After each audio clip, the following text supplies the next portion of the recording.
द्वितीय द्वितीय थर मते कटकर जो ऐतिहासिक बालीजात्रा ये उत्सव में जगदन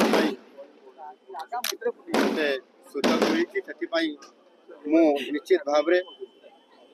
उद्योक्ता मान धन्यवाद देवी। ये ऐतिहासिक बालीजात्रा निश्चित भाव एथिरे आम अतीतर गौरवमय एवं आमर जो नवाणिज्य द्वारा जो उड़ीसा को समृद्ध कर जो साधव पुआ मैंने उड़ीसार जो मैंने नेतृत्व देते हजार हजार वर्ष पूर्वर आउ से ऐतिह्य को लेकर ये जो ऐतिहासिक बालीजात्रा कटक ये निश्चित भाव ये उत्सव आज अति उत्साह सहित भव्य और दिव्य भाव तार उद्घाटन करा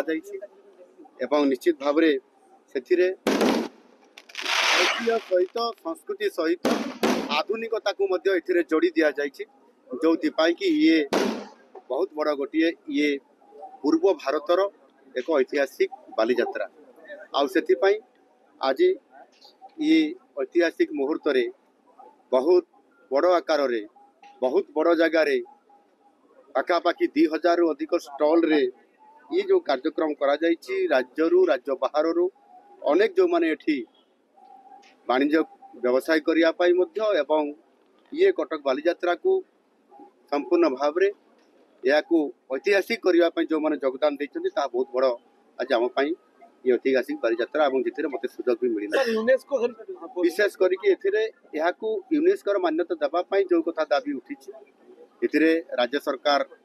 रेकमेंड कला प्रस्ताव देला केंद्र सरकार ताकू अनुमोदन कर सारी एवं से आधार रे यूनेस्को ताकू किभली भाव में आगामी दिन में प्रभावित होकर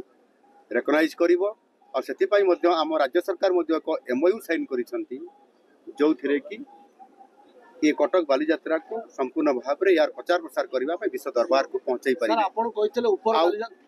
ये कार्यक्रम को निश्चित भाव में आम सुनिश्चित करने जाऊँ तार सहित जेहेतु हजार वर्षर ये ऐतिहासिक सहर कटक यार ऐतिह्य को जमी बारबाटी दुर्ग कहतु एवं यार जो आमर ताहार परिक्रमा बा ताहार से ऐतिहासिक स्मृति को आहुरी ताकू पुनरुद्धार करवा हो किंबा महानदी रिवर फ्रंट कथा हो किंबा आपंकर कटकर तार से काम हो जो कथा गुड़िक आम कहीचु तार काम आरंभ कर सारीचु एवं महानदी रिवर फ्रंट पर 200 कोटी टंकार बजेट रे व्यवस्था हो सारी काम टेंडर प्रक्रिया चलला मध्य ये काम आरंभ होगापी जाऊँगी एवं ताहा सहित मध्य आगामी दिन में किभली भाव में आम यार जो आमर ऐतिह्य नौवाणिज्य जहाँ ओडिशार आमर पूर्व जो तट रही 575 किलोमीटर जो कोस्ट लाइन रही एवं आज आमको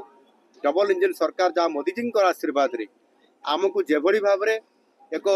बंदर भित्तिक अर्थनैतिक विकास करने जो सुजोग आसी से गंजाम जो आमर बाहुदा जो पोर्ट अच्छी से 25,000 कोटी टंकार प्रोजेक्ट महानदी मुहान रे आमर पारादीप पाखरे जोटी अच्छी से 25,000 कोटी टंकार सीप बिल्डिंग एवं ता रिपेयरिंग ये प्रकार प्रोजेक्ट मान्यता दि जाए पारादीप पोर्ट रे आपंकर जो पेट्रोकेमिकल कॉम्प्लेक्स आसी 80,000 कोटी टंकार या जदि आम देखा वास्तविक आज उत्कर्ष Odisha make in Odisha conclave माध्यम नुआ ओडिशा और डबल इंजन सरकार जो आम तारिकार आज ये ओडिशा को आम आगक नापी चाहूँ ताहार ये अतीतर से नौवाणिज्य से साधव पुआ मानकर जो एठी बैतमान उत्सव परिस्थिति परिवेश भितर आमको जो आज स्मृति मन पकई दूची तांकर से समृद्ध ओडिशा को सेतेबेलर कलिंग को जेभली भाव में से समृद्ध करते आज ओडिशा से समृद्ध होगापी जाऊँगी